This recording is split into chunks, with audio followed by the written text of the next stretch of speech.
their false ceilings and all that. The Salisbury Fire Department was dispatched at about 12:20. First units that arrived on the scene found smoke emitting from 2 levels of the building, the basement level and the first floor to the rear of the building. The fire started in the core of the building in the basement level. The fire burns up and then it burns out. So it burned up to the ceiling level and burned horizontally, and then burned through the floor and then horizontally across the ceiling of the first floor.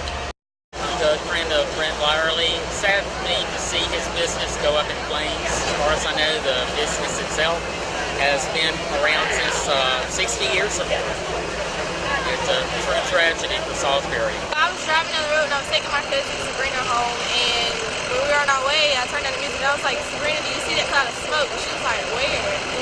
And I'm pointing in the sky when I sent my friends out and my best wishes for their family. Yeah. My grandpa thought it was a house and it's thought it was a train. There are no injuries to firefighters or civilians at this fire, I'm pleased to say. How many people were inside the building at the time? I don't have that So information. you guys didn't have to get anyone out though? That's correct. They self-evacuated. I know it's an unusual circumstance. Were you able to even try to get the bodies that they were preparing for? Our efforts are always to save whatever we can save. In this case, was the same. We tried. A commercial building of this type or of any type is an extremely difficult fire to fight because of the number of rooms and size of the building. Firefighters did a heck of a job to do the best they could for the first 15 minutes, getting into the seat of the fire and extinguishing what they could. But the fire had already claimed the ceiling level and the attic space in the basement and moved horizontally. So after 15 minutes of firefight, and for the safety of the firefighters, we pulled them out in a defensive mode to regroup. There was a tremendous amount of smoke emitting from this building, and we couldn't see the building or the guys on the inside couldn't see where they were going or tell where they were.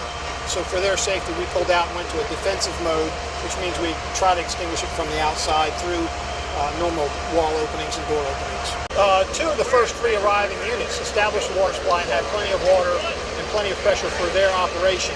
As the fire grew, the need for water grew, we stay ahead of that, so we established 2 more water supplies above our first 2 to make sure we had enough should this get away from us. But we did not experience a significant water problem. The callers did call to 911 and say that the fire was in the basement around the furnace room, and that's where our center of our investigation will start. But we will check out all possibilities. So I don't have a cause for you now and won't have one for you today or in the near future. It will take some time.